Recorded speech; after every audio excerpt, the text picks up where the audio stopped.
तो आज था मेरा डे 2 365 डेज व्लॉगिंग चैलेंज का।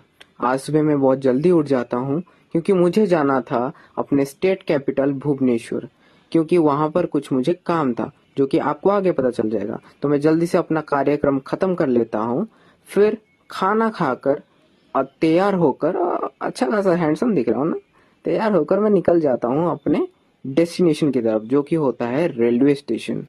स्टेशन पहुंचकर मुझे पता चलता है कि मेरा ट्रेन अभी तक आया ही नहीं। तो मैं कैमरा लेंस से ढूंढने लग जाता हूँ कि मेरा ट्रेन किधर से आएगा।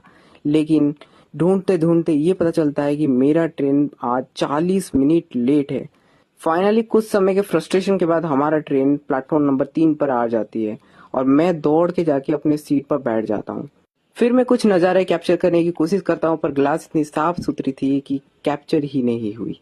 फिर मैं कुछ समय कैमरे के सामने कुछ ना कुछ करता रहता हूँ, बट मुझे भी पता नहीं मैं क्या कर रहा हूँ। उसके बाद मैं कुछ समय के लिए गाना सुन लेता हूँ। फिर मुझे याद आता है कि मैं कुछ लेकर आया हूँ, और वो होता है मेरा देसी माल। मतलब ये नहीं है, ये है आइस टी, जो मुझे सबसे ज्यादा पसंद है। फिर मैं आइस टी को पी के थोड़ा सा चिल हो जाता हूँ और बैठ जाता हूँ अपना रिवीजन करने के लिए। और रिवीजन करते करते हम पहुंच जाते हैं अपने डेस्टिनेशन स्टेशन पर। फिर मैं चलने लग जाता हूँ प्लेटफॉर्म नंबर 1 की तरफ, और सीढ़ियाँ चढ़ चढ़ के मुझे लगता है कि सबसे बेटर वे होगा एस्केलेटर से नीचे उतरें। पर एस्केलेटर का हाल देखकर मुझे लगा कि सीढ़ियाँ ही बेटर थी। फिर हम चलने लग जाते हैं स्टेशन के बाहर रैपिडो भैया को ढूंढने के लिए, और कुछ समय के इंतजार के बाद भैया भी प्रकट हो जाते हैं और उनके साथ हम चल पड़ते हैं अपने बेस्ट डेस्टिनेशन प्लेस, अपने रूम की तरफ।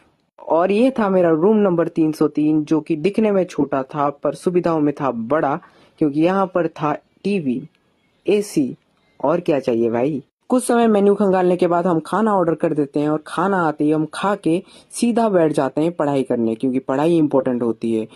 लेकिन उससे ज्यादा सोना भी तो इम्पोर्टेंट होता है, तो हम बंद करके फिर सो जाते हैं। और कुछ समय बाद मुझे दरवाजे से खटखटाने की आवाज आती है, तो मैं निकल जाता हूँ देखने कि कौन आया है। और खोलते ही मैं क्या देखता हूँ, ये तो मेरी बड़ी बहन निकली, प्रतीक्षा दास। जब मेरी बहन को पता चला कि मैं वीडियो बना रहा हूँ, तो उसने कहा कि फिर से मेरा इंट्रो शूट कर, क्योंकि मैं अच्छी नहीं दिख रही थी। तो ये वाला जो इंट्रो है, ये दूसरा वाला इंट्रो है, क्योंकि मेरी बहन के हाथ में कुछ गिफ्ट नहीं है मेरे लिए। फिर मैं अपनी बहन के साथ निकल पड़ता हूँ एक कैफे की तरफ, जिसका नाम होता है बिग कप। और इस कैफे का एम्बियंस मुझे बहुत ज्यादा मस्त लगता है। पर पता नहीं ये लड़का पुशअप्स क्यों मार रहा था बेकार में। तो मैंने बोला छोड़ो यार, हम ऑर्डर करते हैं। तो हमने ऑर्डर किया 2 कॉफी, एक अल्फ्रेडो पास्ता और एक ड्रैगन चिकन।